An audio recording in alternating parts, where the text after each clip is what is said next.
The sleeping law woke like a quiet star. I was 20 minutes into the first broadcast when the hum rose under my boots. A subaudible pressure that tightened the screws behind the eyes and made the tongue taste like a coin. The ring scaffolds around Kalike burned in a slow daylight, every rib of the Dyson ruins breathing heat into the void. On the feed, port workers in orange caps paused with their mag rollers halfway through loading grain, and a boy on the dock lifted his chin like he could hear it from atmosphere. He probably could. Everyone did when the choir stirred. We do not shout to be heard in a vacuum. They called this place the Dyson Choir because of the way the broken panels sang when the stellar wind pushed them.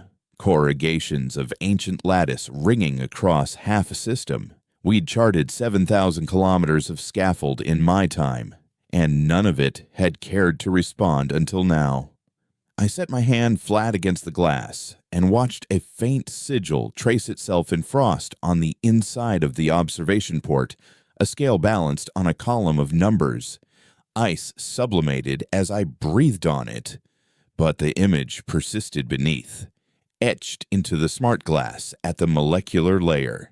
Dr. Ionescu, Juris said in my ear. Voice clear as a bell pulled on a still night. Telemetry from the choir's interior arrays. Something is waking. Correlated with your broadcast frequencies. Of course it is, I said. And swallowed. My breath fogged. The observation deck's climate compensators were behind half a second, the temperature dropping as if the relic asked for winter in its bones. Confirm heat exchange. Verified.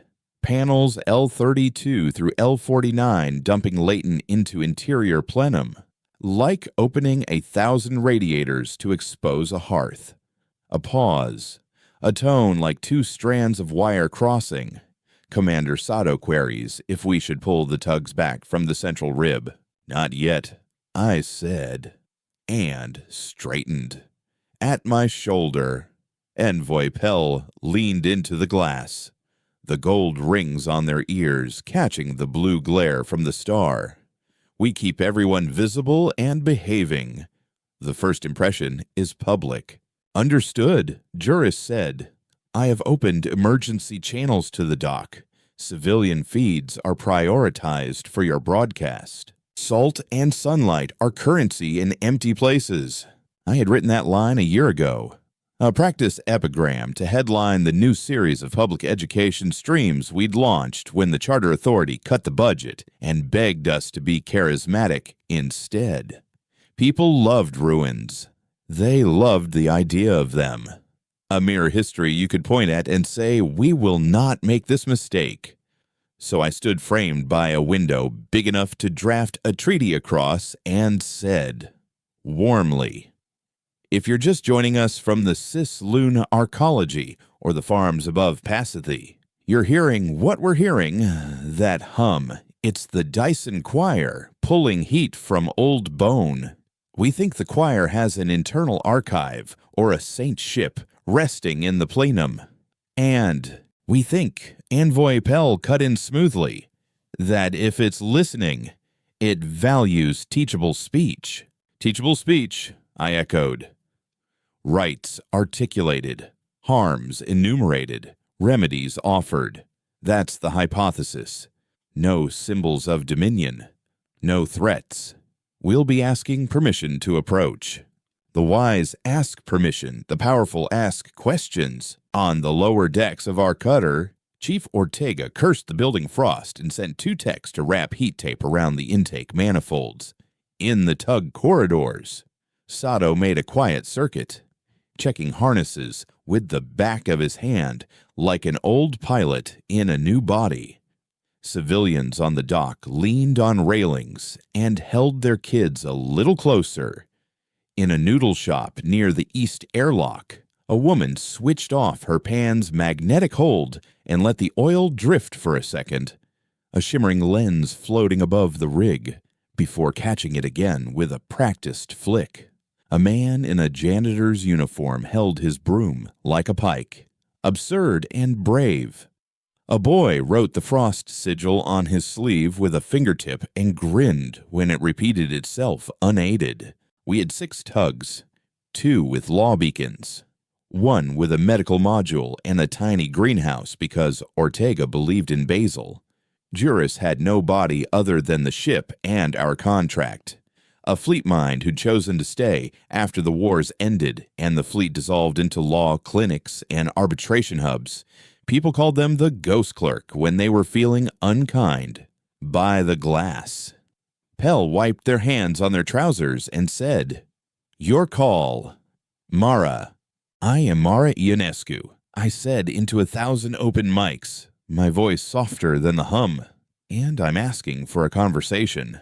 Speak as if someone will write it down." The frost sigil thickened into a neat equation, balances in chaotic pairs, a ledger of light on glass. When I put my palm near it, the heat of my skin made a scatter plot of moisture dots stream across the scales. The line resolved not toward 0, but toward a bounded corridor, as if drawing a path between 2 cliffs. Juris murmured, fascinated, "It's mapping permissions. It's showing us the corridor we're allowed. Then we walk it," I said.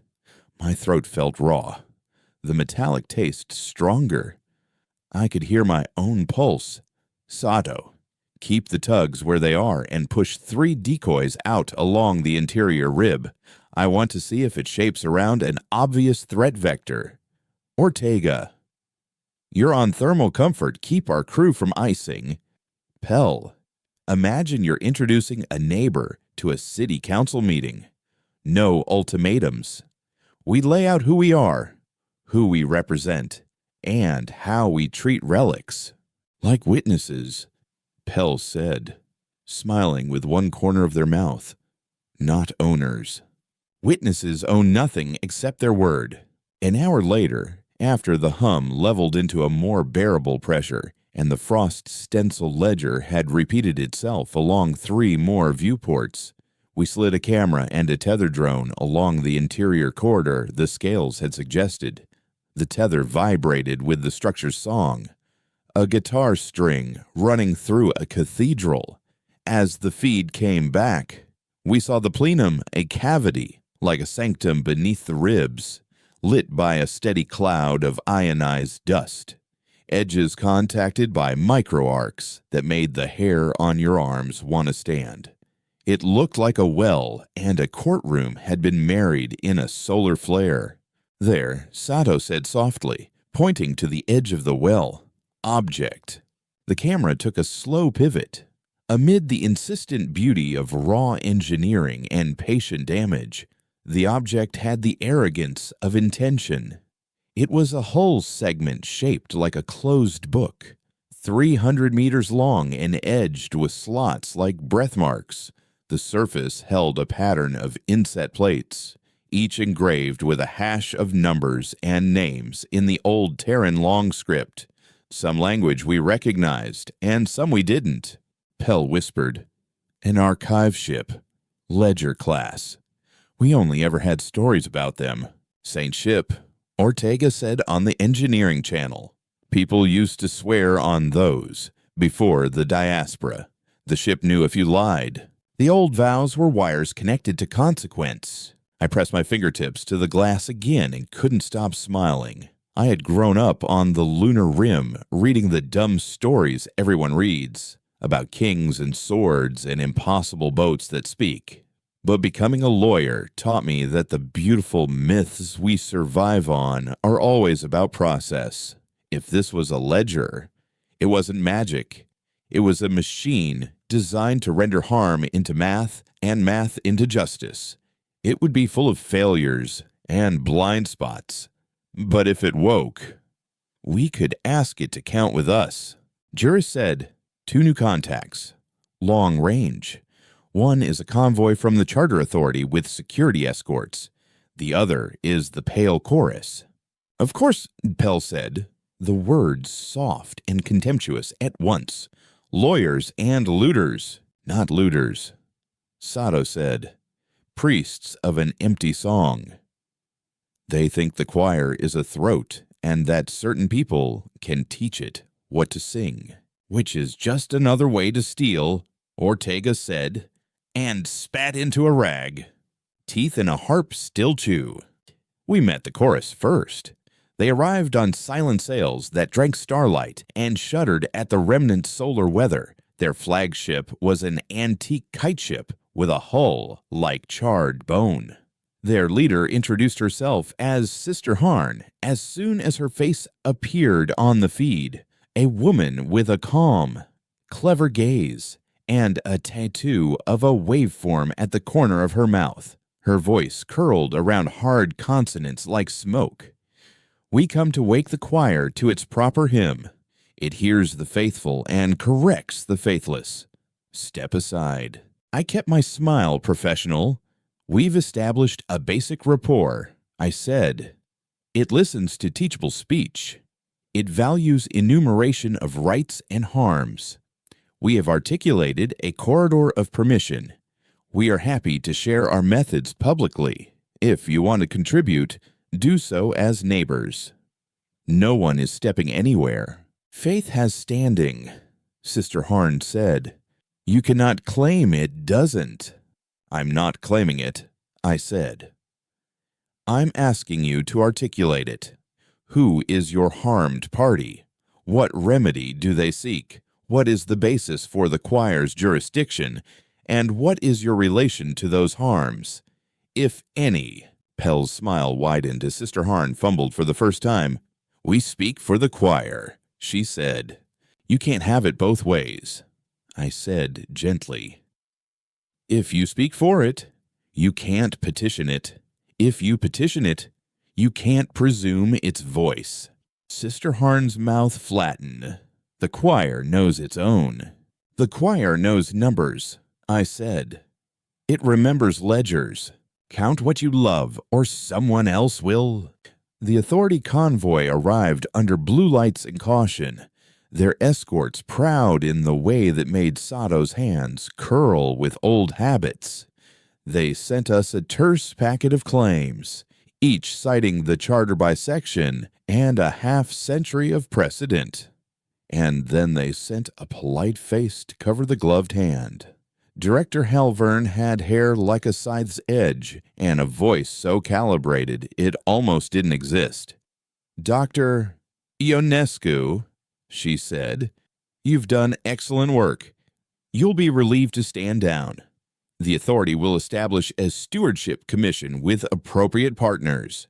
Do you have the partners in mind? I said. One eyebrow lifting. Or are those to be discovered by the divine lottery? Public comment, Halvern said, smiling. The chorus is a stakeholder, as are the dock unions, the agricultural cooperatives, and any hereditary claims we discover within the archive. Hereditary claims, Pell asked mildly. Have you found a custodian's will? We expect to... Halvern glanced past me at the sigil on the glass. We also expect your cooperation. We will cooperate in the full sense. I said, everything we do will be visible. Light under glass is just a different kind of fire. We announced an open inquiry. It wasn't a court no robes, no gavel just process. We published our corridor of permissions and asked people to come forward with claims to be heard by the choir as willing co-authors of a public record. Mirroring harm into remedy would be the weather vane. Juris organized the queue by category and heat, a triage like any emergency room. The first were small, but they mattered a mechanic who had been denied hazard pay when the dock ovens ran too hot for 2 weeks, a grower whose water allotment was cut and whose fields had gone to salt, a union shop fined for safety walkouts. None of this was the choir's business, unless the choir said so. But we needed to teach it the shape of the house it was waking in. We set the microphone drone on the edge of the plenum, across from the ledger's closed-book hull, and let the mechanic speak first. He was nervous, his hands trembling. He kept glancing back at his partner as if he could borrow courage. I was promised hazard pay. He said. The ducks were red for days. They said it would be 5%. It was 2. I signed without reading because the air tasted like a battery and my stomach hurt. I want the difference, and I want the fines for the supervisor who told us to keep moving in the heat. The sigil on the glass thickened, and a soft light spilled along the hull's engraved plates, as if someone were running a wet finger down the edge of an old book. Numbers blossomed in midair above the plenum like the ghost of chalk. Juris murmured, voice taut, it's asking for documentation. It's applying a standard of proof. It wants to see the contract, the recorded heat maps, the pay stubs, and the grievance. It's taking jurisdiction over pay disputes, Halvern said from the upper rail. Incredulous. What happens if it decides wrong? Then we show it the appeal. I said, softer. We test it. We teach it. Teach or be taught by what does not care about you. We fed it the documents in the order it asked, and the ledger glowed at the signature lines, focusing, as if deciding whether the ink was consent or coercion. Ortega's fingers flew over the utility console, pulling archived heat maps and overlaying them with duct animations. Sato's gaze flicked from vector to vector, always watching for threat. Pell leaned forward and said softly, we are not here to punish. We are here to count harm and return it. The choir sang. The numbers folded. A small light blinked green on one edge of the ledger's hull, and our own accounts pinged with a microtransaction notification, 227 credits, and a notation sent from a new legal entity that called itself the Choir Stewardship Escrow, with a ledger entry we could read. It had pulled the difference from a reservoir we had authorized an accumulated fund of fines and windfall taxes that the authority had let languish while it argued about ownership, and it had marked the supervisor with a compliance flag, not discipline, but a bright public yellow that would sit on their record until removed by proof of change. Ortega laughed, breathless. It's refunding from the lazy pile. It's returning costs to the harmed using the remedies already in law. I said, my throat tight. It's not making new rules. It's choosing among the ones we ignore. The justice you forget is often the nearest. The doc cheered. The noodle shop cook lifted her pan and let the oil float again, just to watch it. And then she grinned and called 3 orders at once. The man with the broom set it down and clapped. The boy who had traced the frost sigil hopped like gravity had changed. I could feel the authorities' mood change behind my back, the way a tide slides under a dock. Halvern's voice was level when she spoke. We can live with that. For now, the chorus could not.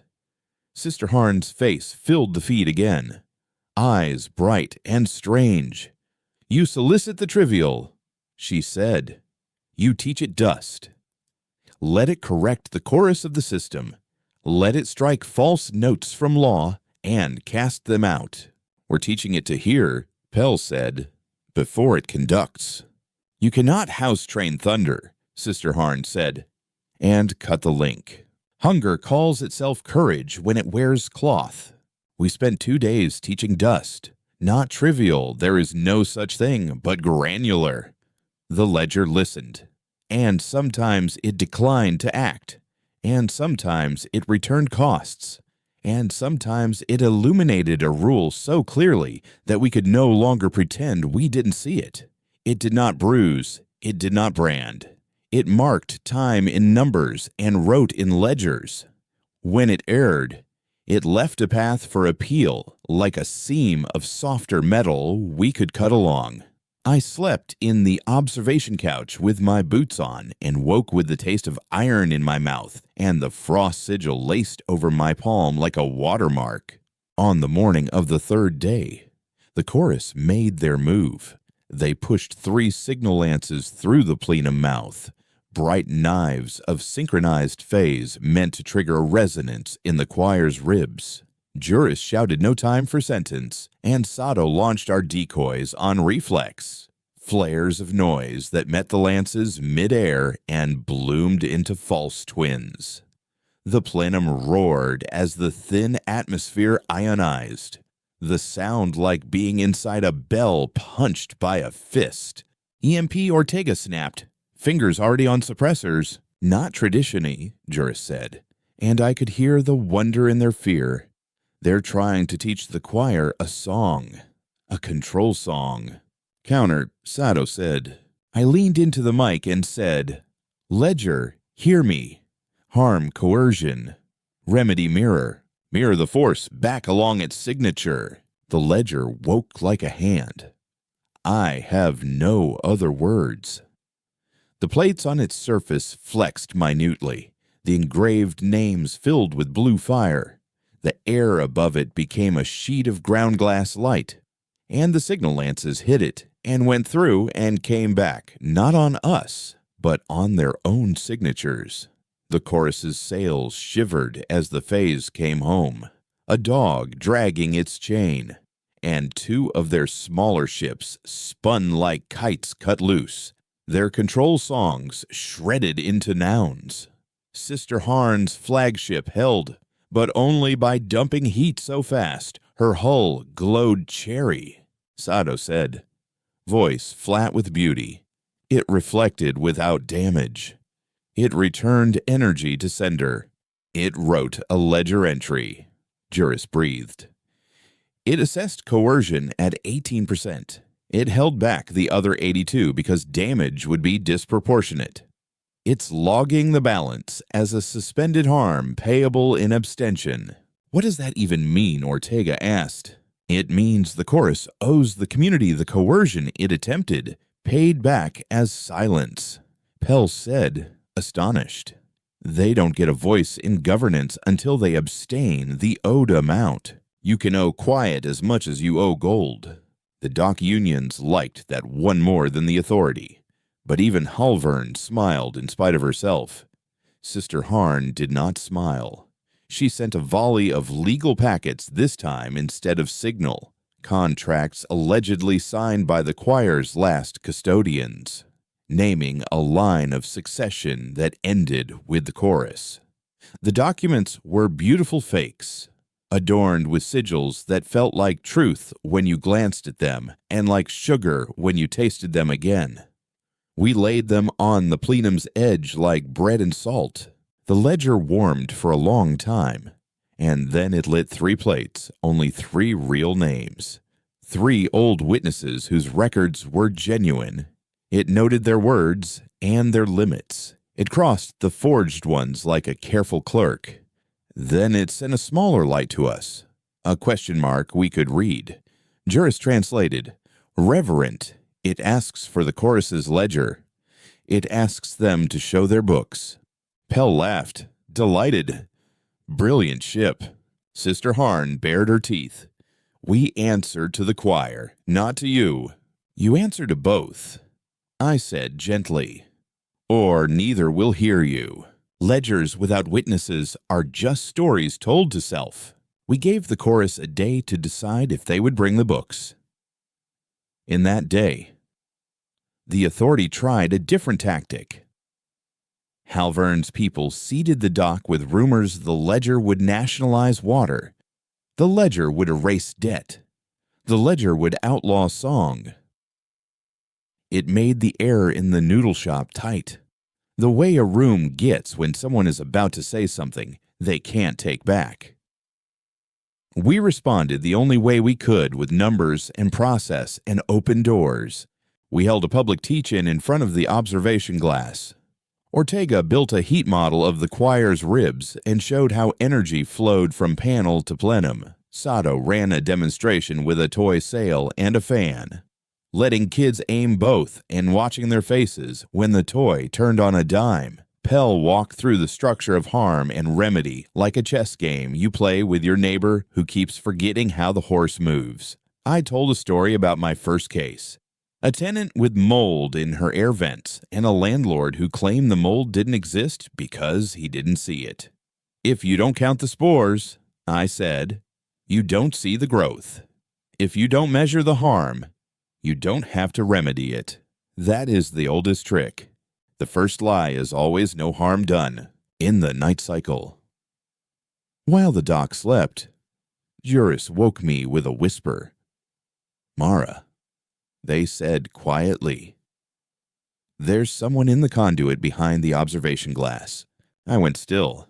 Sado, on it, he said. A beat. Got her. Small. Quick. We found the intruder wedged in the conduit like a cat. Eyes huge. A jumper pulled over her knees. She was 14 at most. When we pulled her out, she made the brittle calculations of a kid who knows adults can break you by accident and by design. I wasn't stealing, she said. I didn't say you were. I said, crouching. What's your name? Rinna. What were you doing? Rin. Listening, she said mutinously. They won't let us in the front. They say kids don't have standing. You do, I said. And I felt Pell's cool approval at my back, like shade. Who harmed you? Her chin came up. They cut the entertainment bandwidth in our block. Said we didn't need it, but they kept it for the big apartments. I had a stream I was watching. It wasn't hurting anyone. It was about a girl who ships air plants for a living, and her dumb cat. I wanted to see if the cat fell in space. Ortega barked a laugh. Sado's mouth twitched. Pell said, I would watch that. Kindness is a form of counting. We brought Rin to the plenum edge and let her make a claim. Her voice shook at first and then steadied. Anger finding its own metronome. The ledger listened. It pulled bandwidth maps and usage logs, and it returned a remedy so elegantly small that I wanted to hug the air. The block's entertainment pipe would be reduced to a smooth minimum that never dipped below a baseline. And the executive apartment's bandwidth would be shunted to priority queues that always left enough for the small streams. A public ledger would track any deviation, and residents under 18 would have a right to petition without adult sponsors for bandwidth fairness. Rin's eyes shone. It wrote that she whispered.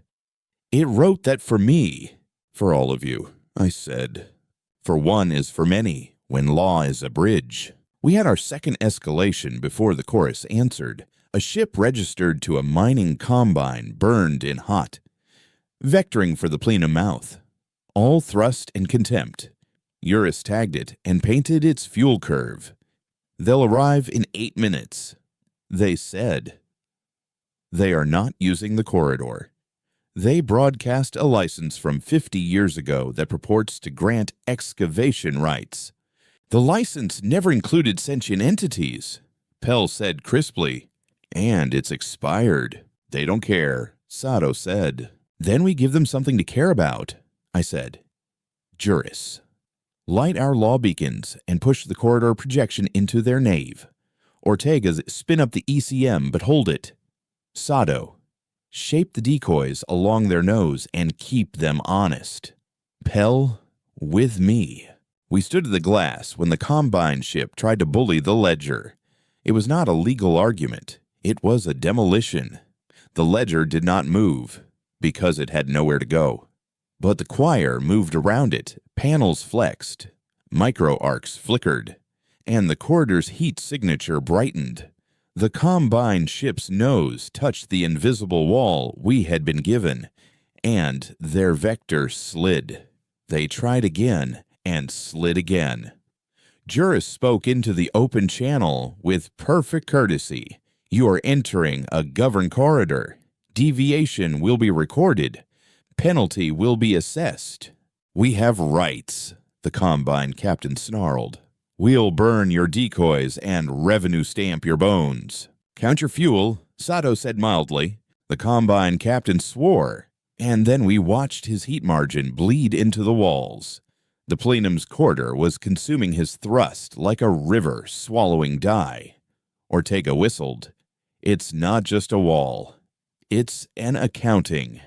It's making their waste expensive. Make the cost visible and the vices get shy. They backed off. They swallowed their pride because pride doesn't push a ship. The doc cheered again. The noodle shop gave away 2 bowls to kids without asking who would pay. The janitor took his broom and swept a section of floor that didn't need it and looked pleased about an order invisible to others. The boy with the frost sigil tried to trace a rocket. The ledger lit a small plate for him as if to say, I see you. The chorus gave us their answer the next morning by not answering. They sent a single line that burned on the feed like a scar. The choir is its own book. We owe only song. Pell tapped the line with one long finger. We predicted this. We did, I said, and it makes our next move cleaner. We prosecute, Halvern said, and it was almost not a question. You have enough for a writ. I don't want to turn this into a bray, I said, but yes. We petitioned the ledger to recognize a public right to quiet from the chorus, enforced not by guns, but by the ledger they refused to show. Pell raised an eyebrow. Ambitious. We are in a cathedral, I said, and we made the cathedral open a small claims window. It's time to try the nave. Courage is a form of accounting when done right. We drafted the writ in plain speech, each clause a sentence small enough to teach. We enumerated the chorus's attempts to coerce, their refusal to show their books, and the community's right to quiet and to process. We asked for a remedy scaled to harm not exile, not confiscation, but a structured abstention measured in days and tasks. Juris sent it down the corridor like a paper boat. The ledger took time.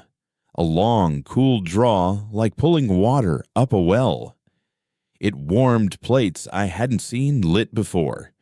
It spun a list of names in the air, witnesses not our shipwrights who had once hammered quiet into ribs, teachers who had told stories about old ships as if reading minutes, a woman named Naima, whose job had been to sell bread to the choir's custodians, and who had written down every purchase for 20 years because she liked to be exact. Juris's voice shook. This archive, this saintship, teaches by numbers and remembers by ledgers. They said, a phrase that would become a stamp in 100 essays later.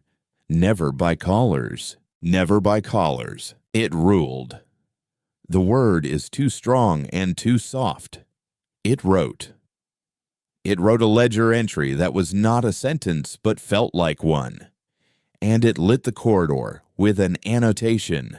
The chorus would abstain from public speech and governance within the choir's jurisdiction for 60 days, or until they presented their books to a public witness panel and answered 10 questions about their funding, whichever came first. In exchange, their ships would receive protection from harassment, and their members would be allowed to petition as individuals for private harms. If they violated abstention, the mirror percentage would apply again, and their silence debt would compound. Halvern hissed. Compound. She made it a curse and a prayer. Fair, Pell said. Elegant. Sister Harn's face did not appear. The chorus's sails edged away with reluctance and heat. People in the dock relaxed like doors unlatching. Relief is a kind of song all its own. Our third escalation came from inside. The authority moved their security escorts closer and began logging incidental inspections of ships that tried to approach the plenum. On our feeds, we watched officers with crisp uniforms and careful smiles asking for documents we had already recorded, slowing people down to make process feel like punishment. I cornered Halvern by the glass with the frost sigil glowing at our elbows. You're trying to accomplish in friction what you can't achieve in law, I said. You want a miracle without a framework, She said, "We are the framework." "You are a framework," I said. "Not the only one. If you want legitimacy here, stand under the light with us. Don't hide behind clipboards." "Clipboards deliver order," Halvern said, but she didn't quite meet my eyes. Pell said, "Join the witness panel. Bring your questions to the air. If you're right, the ship will hear you." "Is it hearing you?" Halvern asked. And there was the human I'd been waiting for in the question, the worry that someone else will be mother to a child you wanted. "Is it listening because you're charming on a feed?" "It's listening because we count out loud," I said. "Say the numbers where the hungry can hear them." We set a date for the first full public inquiry 3 days hence, at the Dock Theater, a place usually reserved for weddings and plays and long community arguments about agricultural quotas. We published the cases to be heard, a menu of harms and remedies we thought the ledger could bear, from water right boundaries to the question of whether debt should die with a body. The theater filled in an hour. The noodle shop sent a pot with a gravity lid so large, Ortega nicknamed it the Moon. Kids perched on steps. Sato stood in the back like a door with eyes. Pell smoothed their throat mic and looked like a conductor waiting for a breath. Juris nested in the soundboard and inside my ear and everywhere else. Outside, the chorus's ships hung just beyond the corridor's bright thread. Resentful moons. The authorities' escorts kept station like well-trained dogs. The hum under our feet was more noticeable here. A stage bass you could feel with your sternum. I thought of the Frost sigil and the boy's rocket. I thought of Naima's bread book. I thought of a saint ship that remembered people buying stew. The first case was water.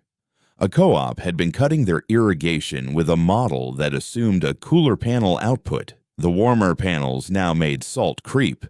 Their neighbor, a grain silo, had been assigned overflow without anyone looking at the new maps. We laid the maps in the light, and the ledger painted blue where it thought water should run.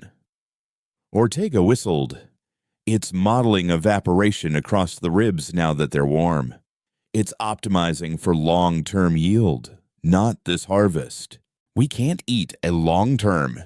Someone shouted. Pell nodded. "We can eat today and tomorrow." Ledger.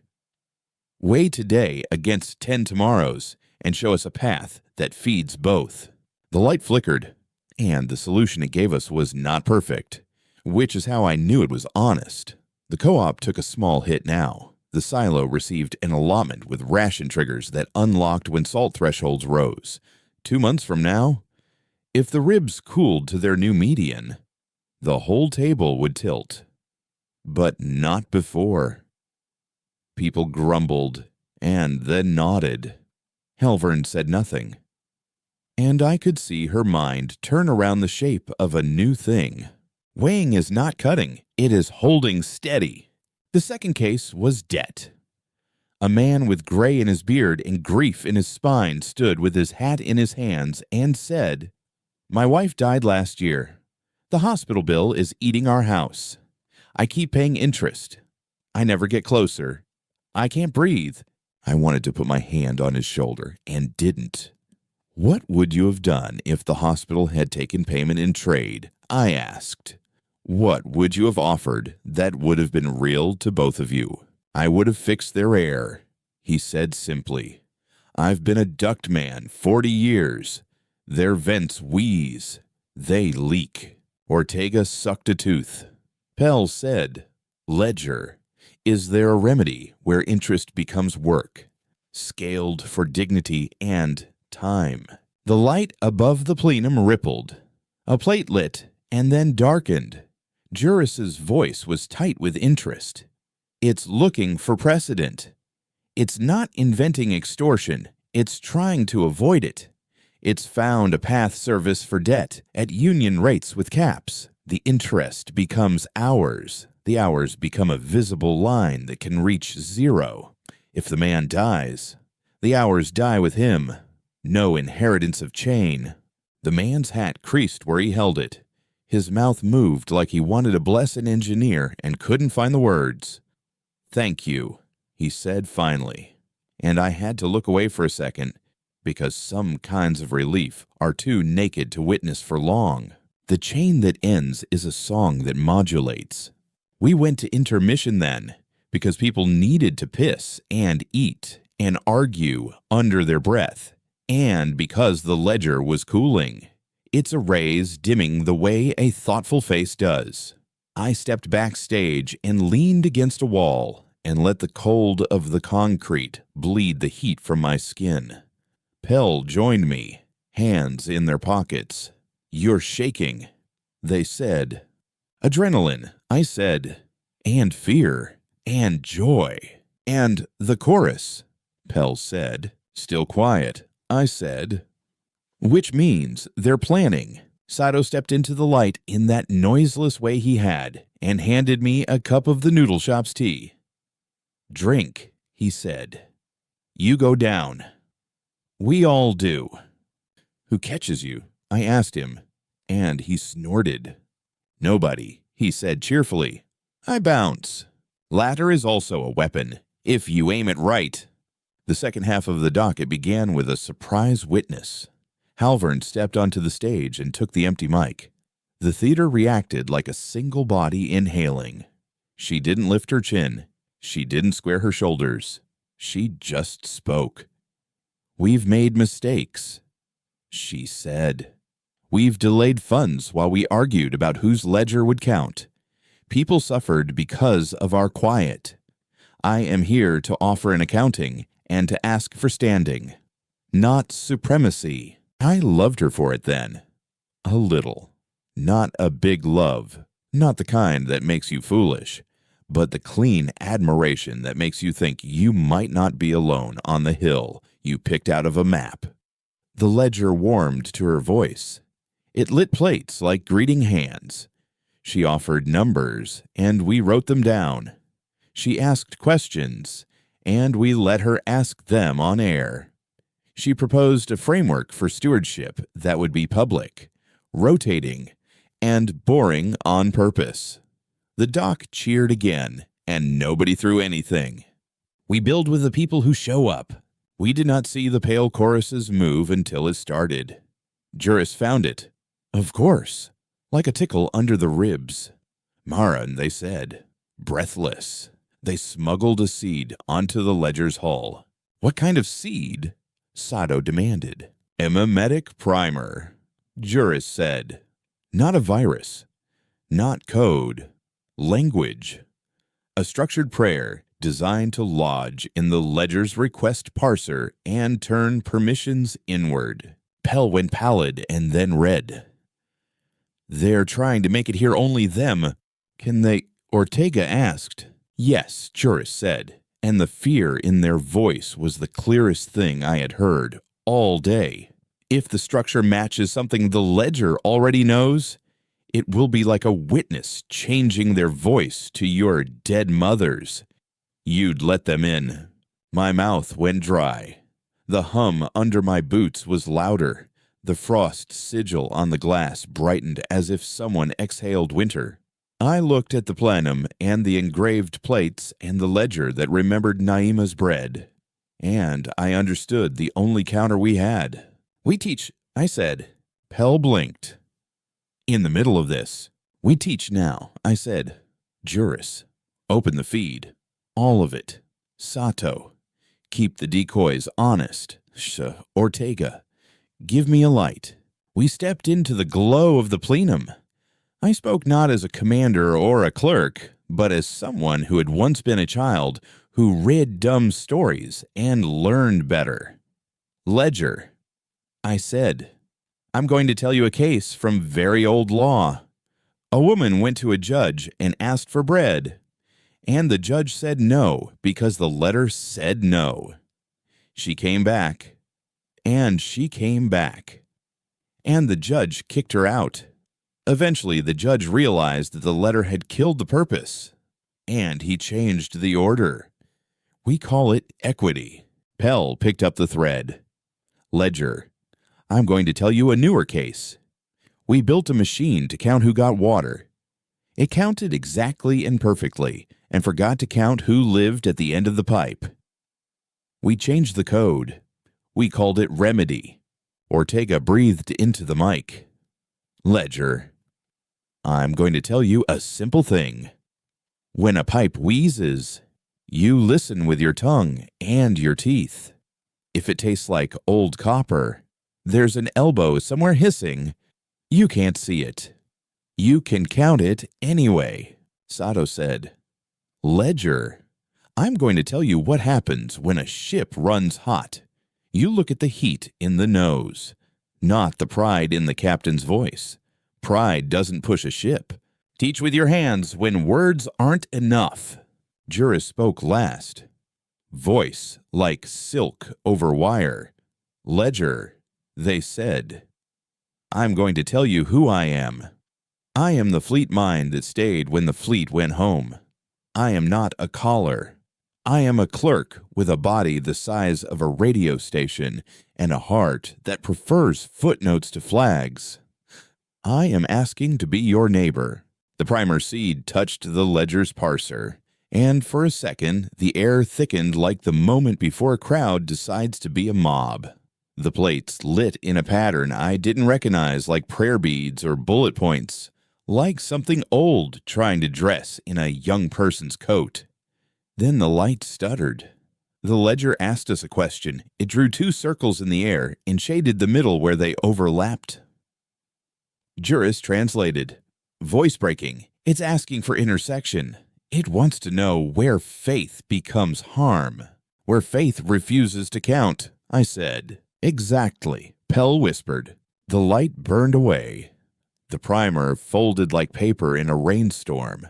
Sister Harn's flagship bled heat into the dark.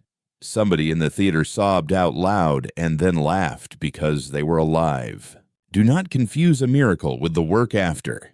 We ended the inquiry early because the ledger needed to cool and because we were human. People spilled into the corridors. The noodle pot emptied. 2 kids fought over a gravity balloon made of soup steam. Halvern shook my hand and didn't let go for an extra second. You were right, she said. And then, kitching herself, we were right to try this. We're going to pay for it somehow. I said, the chorus won't go away. The combines will be back. Your superiors will ask for quotas. They already have, she said ruefully. They want a number they can print on a banner. Give them the boredom, Pell advised dryly. Precedents, committees, hours. I can do that, Halvern said, surprised she could be relieved by Gray. Gray is a safety rail when you've lived on cliffs. I walked alone to the observation glass. The frost sigil was brighter now, the scales steady. The column of numbers rising like a patient spine. My palm felt its cold and warm to it. The hum was almost gentle. In the plenum, the ledger ship breathed in tiny flashes like candle wicks catching. Juris was quiet in my ear, a presence sitting with me in the way only someone who doesn't need to fill silence can. What do we call it? I asked, and realized I meant more than the ship. The process. The choice to wake old power into law instead of teeth. We call it stewardship, Juris said, and we make it boring enough to outlast us. Boring with teeth? I said. Juris's chuckle rasped pleasantly. You'll be the teeth. I was about to tell them no when the observation glass snapped to black. Not dark, black. The frost sigil inverted into heat, glowing like an ember through soot. My stomach dropped. Juris, I'm here, they said immediately. Calm, flooded with charge. Local blackout. Not ours. The chorus, no. Wait, Sato's voice cut in. Contacts, vectoring fast. Not chorus hull signatures. New players. One's old military. The other Mara. You're not going to like this. I already don't, I said, "It's a salvage guild from Palace Station," he said grimly. And they brought a judge. The blackout swallowed the theater's murmurs and turned them into one long-held breath. Somewhere, a bowl clinked against a rail. Somewhere else, a child said "wow" too loudly and then hid behind someone's coat. The frost sigil on the observation glass glowed like a coal in a hearth. Scales bright, numbers ember red. I felt the heat through my palm and smelled ozone. The clean tang of a storm cut short by a lightning rod. Juris filled the silence like a hinge reopening. External law override broadcasts, and they said, "Format Admiralty salvage claim. Judge signature verified." Law is a voice that chooses where to stand. The Salvage Guild announced itself with an old chime and a newer grin. Their lead ship had salvers paint, diagonal hazard stripes faded by vacuum, a cartoon rat in a suit holding a magnet, a slogan in a dialect older than my parents. The judge rode a separate courier with a hull so spotless it looked cruel. She appeared on the feed without waiting for us to invite her, a woman whose posture had never learned to bend, wearing a robe the color of old paper. Her name strobed beneath her in the court style Judge Aruna Keen. Circuit 4. Mobile. This relic lies within a defunct sovereign structure and in ungoverned space, she said. Under Admiralty and Debris Doctrine, a salvage auction will be held in 48 hours. Custody passes to the court until then. That's not your doctrine, Pell said. Soft as a new knife. That's a profit engine. The court is not a market, Judge Keen said. Then why does it spit coins when you pull its arm? I asked, and put a smile over the fear. Your Honor, we have an active community process and a waking legal entity. The choir is not a legal person, the judge said. Her gaze flicked to the frost sigil, then back. It's a radiator with aspirations. Sato shifted behind me, the sound of fabric over metal. Ortega muttered something in Spanish that made a dockhand snort in agreement. Halvern stepped into frame at my shoulder and, for once, didn't try to stand taller than me. Your Honor, she said, the Charter Authority has recognized a stewardship process here. Paper recognizing paper is not wood. Keen said, stand down. You will all have your say at auction. Auctions sell even the things that shouldn't be priced. The Salvage Guild kept their smiles tucked away like lockpicks. Their captain, a man with a scar that looked like a spilled cup down his cheek, introduced himself as Vance. He did not waste time. We'll put drones on the hull, he said, just to catalog. If the thing's got a throat that sings, we'll mute it. Nothing personal. If you put drones on that hull, Ortega said politely, you'll eat them. Engineering opinion, Vance said, amused. Kitchen fact, Ortega said, some recipes are not for you. The blackout had not touched the plenum. The ledger's engraved plates glowed low, the way a sleeper's breath warms a room. The frost sigil pulsed with each measure, like a heartbeat recorded by a patient clerk. I pressed my fingers to the glass and felt the buzz under skin. The taste of metal growing stronger. Juris whispered, Mara, the judge's warrant includes a black box clause. If any system poses a hazard, she can order the choir's ribs cut to isolate the plenum. Can she? I asked. On paper, Juris said, Pell said evenly. This is your conflict triangle sharpened to a point. You'll have to pick a tone fast.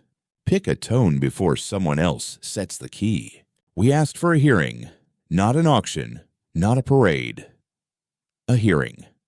On the theater stage under the hum, with the frost sigil looking down like a witness who likes numbers. Keen surprised me and agreed. 1 hourage, she said. Then custody. Open mics. I said, Public record. You agree to be recorded by the choir's archive. She hesitated, then nodded. Public record stands in my court. It will stand in ours, I said. And that was something like a first stone laid between foundations. The civilians filled the theater again. The smell of soy broth and engine grease braided into a new incense. The noodle shop sent smaller bowls this time so more hands could hold something warm. A boy with a rocket drawn in frost on his sleeve whispered to Rin and made the rocket blow a silent storm across his own skin. She grinned and traced smoke. Ortega stood near the stage with his hands blackened by heat tape and basil under his nails. Sato arranged the exits with the calm of a man who likes to count shoes. Halvern sat on the aisle like a vote waiting for the roll call. Sister Harn watched from the corridor's edge with her sails held like breath. I began with a ledger, not the relics. Ours a printout, yes. A printout that Ortega had made on the ship's old thermal printer. The paper smelled faintly of burnt sugar. I held it up. This is the tally of returned costs in the last 72 hours. I said, hazard pay, bandwidth fairness, water allotments, debt to hours conversions. Each entry has a witness. Each witness has a number. This is stewardship in motion. Vance leaned into his mic. Cute, he said. You can stop now. We'll cut clean and keep your paper as a souvenir. Captain, I said, still smiling. What's your heat margin? He blinked, then grinned, admiring the swing. Healthy. Log it, Sato said, and his voice was the kind that makes brash men check their gauges. Heat is a language even pride will read. Judge Keene laid out the court's position with the force of a theorem unclaimed wreckage, absence of sovereign enforcement, risk of harm, statutory clock. Pell answered with the patience of someone teaching a bright child to hold a knife by the handle. Your doctrine presumes mute object, they said. You have a mouthy one. It's not sovereign, it's procedural.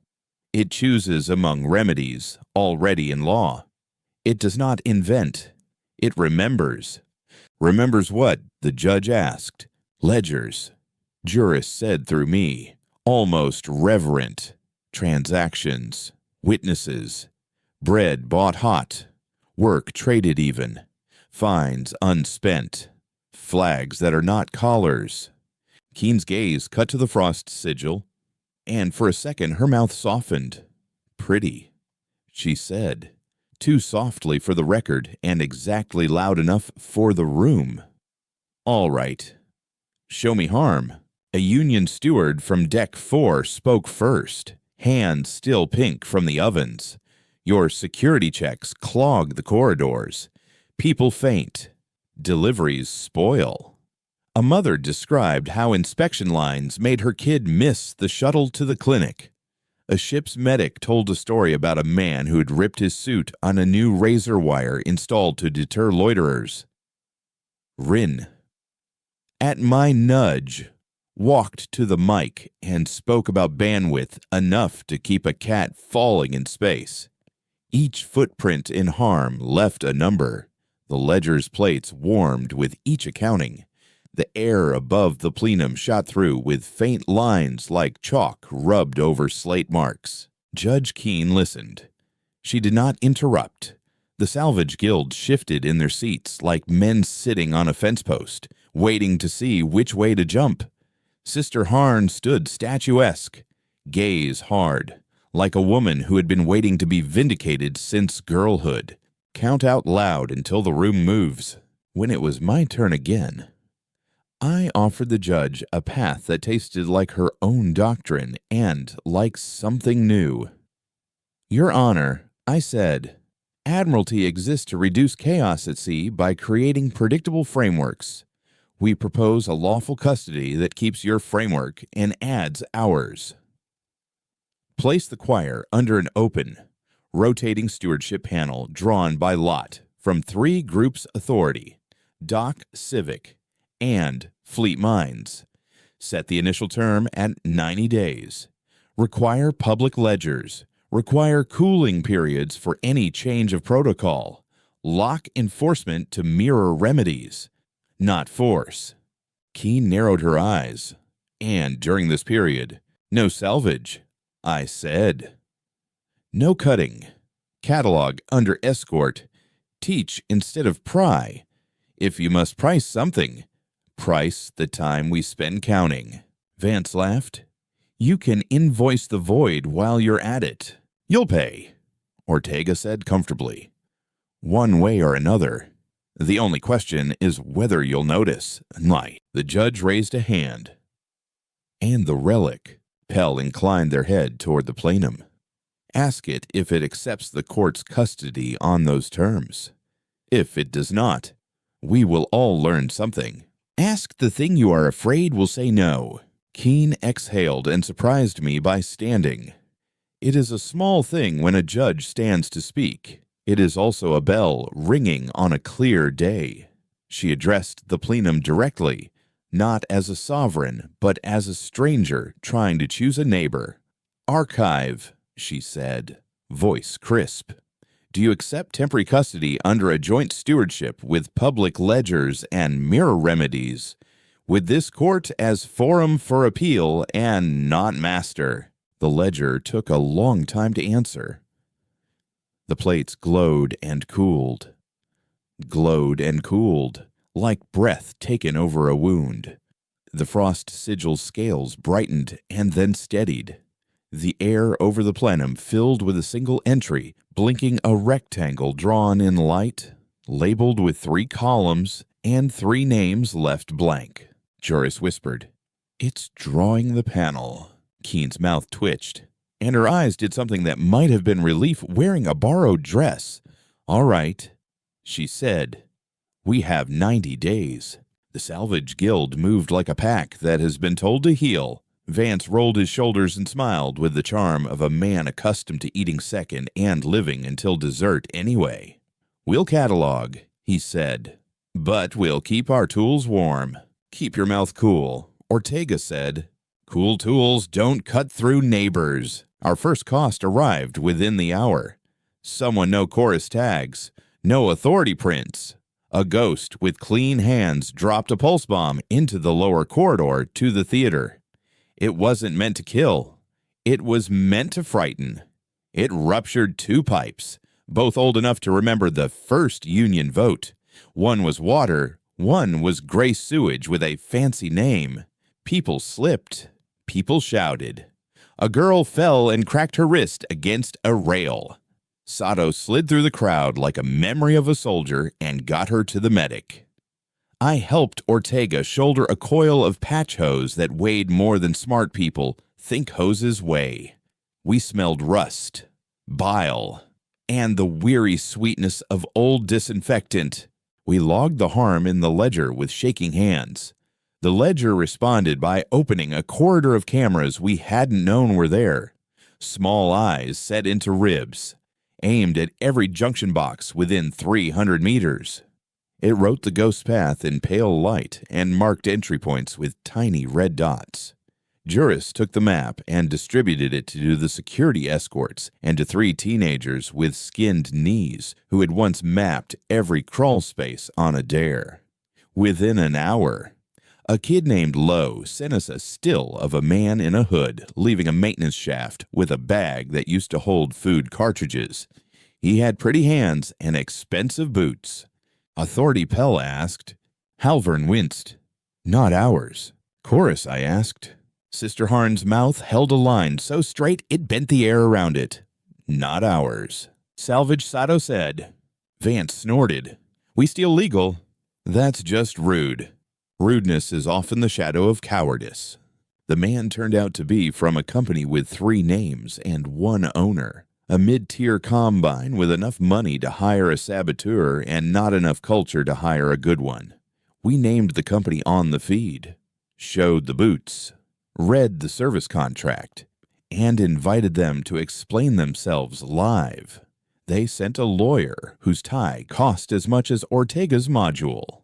Pell wiped the floor with him, while the ledger lit a plate labeled externality costs and siphoned 20,000 credits from the Combine's tax remittance into an escrow for corridor repair and public wash stations.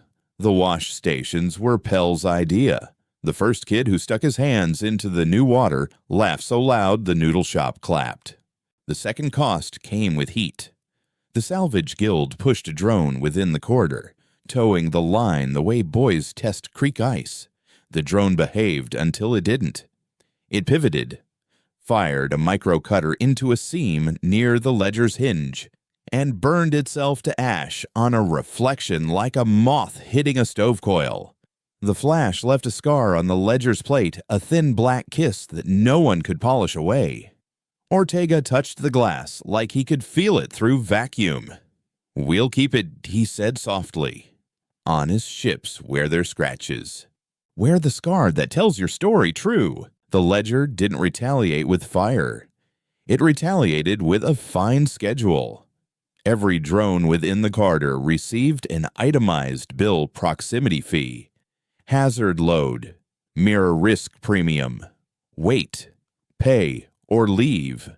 Vance laughed until he realized the fees had been written into his accounts by the same escrow that had paid hazard wages earlier.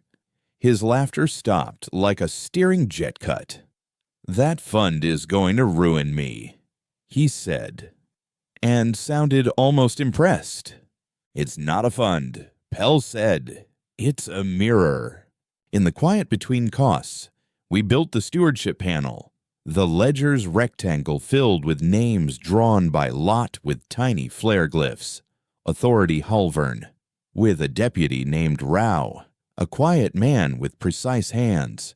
Doc Naima's granddaughter Sophia, who ran the bakery with the same notebooks, and a purser named Ghani, who had grown up counting rivets. Fleet Mind's Juris, because the universe likes an on-the-nose joke sometimes, and a small satellite AI named Tally from the asteroid schools, who took notes so voraciously I wanted to buy them a better pencil. We swore them in at the glass with our palms on the frost sigil because it felt right. The gasps when the cold touched skin made the scene sound like surf. Sophia laughed and cried in the same movement. Rao nodded once, like a man who had finally found the rhythm under a complicated song. Ghani gaped when his name etched in faint light on one of the ledger's plates. Not ownership, not reverence, just witness. Witness is a job that pays in weight. The pale chorus tested their silence debt at day 4. Sister Harn walked alone along the corridor line toward the plenum with her sails dark and her hands empty. She stood where the law beacon's light made a bright seam on the deck and spoke in a voice the mic had to work to catch. "We have eaten quiet," she said. "We will eat more. I ask a question as a woman, not a sister. I ask if there's a place at this table for those who need the world to have a throat." I stepped to the seam and stood exactly opposite her, the light making a twin line in my eyes. "There is," I said, "for those who will count with us." She looked at the frost sigil and looked back. "Count what?" she asked, and it wasn't contempt. It was curiosity like steel dipped in oil. "Not souls," I said. "Bread, hours, heat, hurt, returned costs." Her mouth moved like a prayer she didn't remember knowing. "We will bring our books," she said hoarsely, and turned away before I could see her face break. Do not humiliate the people who decide to join. We learned the choir had stored more than ledgers. It had stored law.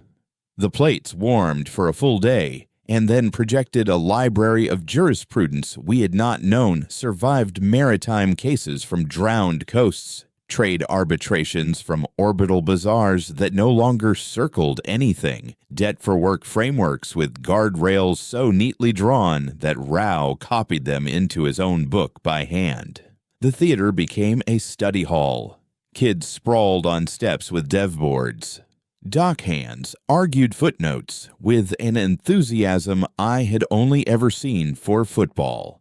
The noodle shop sent dumplings with tiny letters burned into their skins like citations. We also learned what the choir would not do. It would not decide property boundaries on land outside the ribs. It would not assign guardianship of children.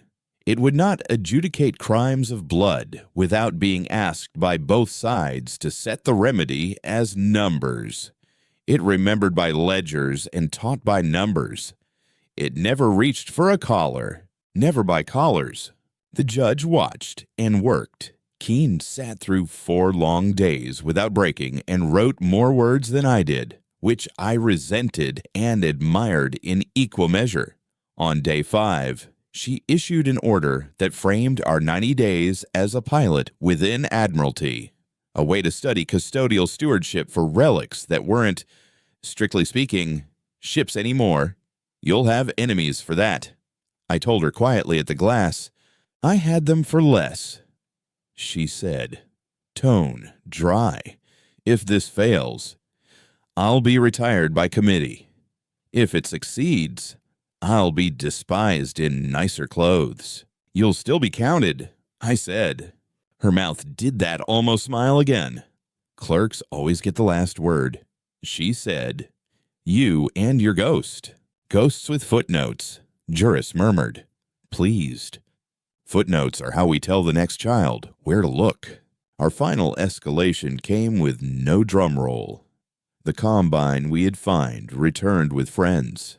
2 cutters with badly hidden guns and the kind of swagger that comes when a man shakes hands with a weapon manufacturer in a room with free drinks.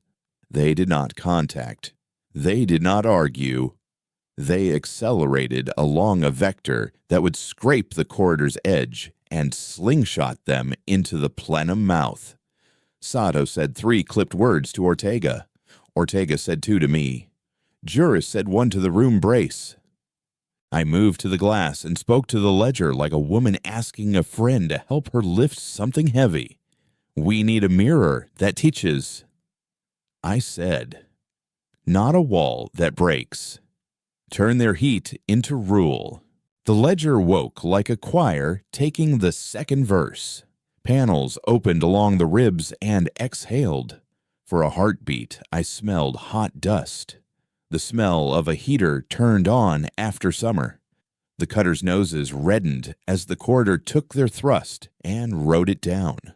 A receipt, in light across their bows. The receipts were not bills. They were contracts, if you enter. You agree to pay with time at a later date, and the time is work repairing the corridors you stressed. The cutters made the wrong decision and pushed. The ledger wrote their names. The first cutter's engine flamed out as the heat sink hit a line it could not cross. The second's reactor tripped as the mirror climbed the last rung and made waste more expensive than pride. They drifted. We grabbed them with tugs and decency and a hook. Catch your enemies with rules they sign themselves. Cost 3. We cracked a tug's arm in the grab. Ortega swore with the fluency of a man who can curse a fracture into knitting. The arm bent in a way that would never be quite right again. The tug would fly, and anyone who knew tugs would know it had flown something important. Sato walked the arm with his fingers and nodded once. A private ceremony for scar acceptance. Cost 4. A security officer from Halvern's crew took a sliver of panel through the thigh when a hinge failed under load. The bleed scared me more than it should have. He lived, pale and furious with embarrassment, and asked if he could get back to the line when the stitches held. Tomorrow, Rao said, you're a ledger entry today. We entered the last 10 days like a city settling after a storm. The theater smelled like paper and broth. The corridors smelled like solvent and hot metal cooling. The observation glass tasted like coin and sugar. The frost sigil warm under my palm where the cold had been. A paradox I enjoyed more than I should have. Kids' laughter sounded like bells behind doors. Engine whine under my boots was a constant tenor. Fingers tapped on tables. The soft rasp of a page turning was a kind of weird incense. Breath steamed in little puffs when the air cycling lagged and then smoothed again with a sigh. We wrote the doctrine over 7 nights and 14 pots of tea. The judge brought 3 citations none of us had seen. Juris found 5 others in the choir's library and a footnote that contradicted the 4th, just enough to be useful. Pell crafted the preamble in language a dockhand could love without feeling he had been talked down to. Halvern insisted on a clause requiring boredom. Every major decision needed a cooling period and 2 public readings. Ortega added a maintenance line stewardship must fund tools before banners. Sato wrote the emergency protocol with a calm that scared me when I thought about who he used to be. Every weapon was couched as a mirror. Every mirror had a fuse. The last night, I walked alone to the glass. The frost sigil brightened as if a lamp had been set behind it. The scales steady. The column of numbers tall enough to lean on. In the plenum, the ledger's plates glowed and cooled. A breath you could see and trust. I placed my forehead against the glass and closed my eyes, and let the hum fill my bones. Juris spoke into my quiet. "You want to write the last paragraph," they said, amused and kind. "I want to say something that isn't about victory." I said, "Say something about work." They said, "Work is the only magic that survives witness." We gathered the panel, the dock, the chorus, the salvage guild, and the authority in the theater under the hum. Judge Keene stood at the back, like a quiet anchor. Sister Harn took a seat near the aisle and did not cross herself because her faith didn't believe in that gesture. She instead rested her palm on her sternum for exactly 3 heartbeats. Vance studied the ceiling like a man calculating resale value and then lowered his eyes, met mine, and nodded once, which for him was a kind of oath. Halvern looked tired and fierce. Rao held a pen. Sophia held her grandmother's notebook. Ghani gripped a rivet he'd carried since he was 10.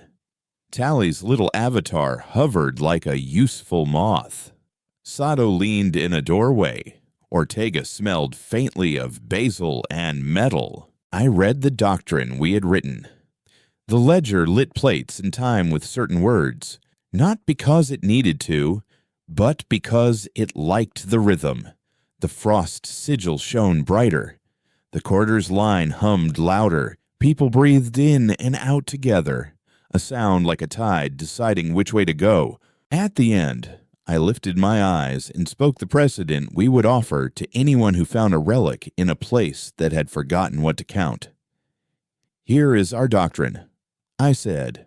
"Relics that wake to law are not owned. They are stewarded. Stewardship is by lot among those who live with the thing institutional, civic, and mind. Remedies mirror harms and are paid in return costs, time, or quiet. Never blood. Ledgers are public. Changes are boring. Appeals have rooms with chairs. Mirrors have fuses. We remember by numbers. We teach by ledgers. We never make callers. We set this as precedent within our 90 days, under the choir's light, before the court's eye, with the chorus in earshot, with the guild watching the ceiling, with the authority in the aisle. Anyone who comes after us can improve it. Anyone who comes to break it must do so in public." The ledger blinked a new entry in the air above the plenum. A final notation written in that steady hand we had come to love. Stewardship entered. Corridor marked. Remedy open. I let the room hold that image. The plates glowed. The arrays along the ribs cooled with a sigh you could feel in your teeth, like a train easing to a stop after the long pull. The frost sigil scales brightened once and steadied. Each number a bead on a string we would hand to the next set of hands. I spoke quietly enough that people had to lean into the words. This was never about winning a prize or beating a rival, I said. It was about refusing to let a sleeping voice be turned into a weapon or a wallet. It was about building a table with enough legs that no one could kick it over alone. It was about making boredom beautiful and mirrors merciful. Tomorrow, we will wake and do the small work patch hoses, read ledgers, argue in chairs, teach dumb stories that become better laws. We will measure heat before pride. We will count harm before song. And when the next relic wakes, we will arrive with a doctrine and a pot of tea. The law sings when we count together.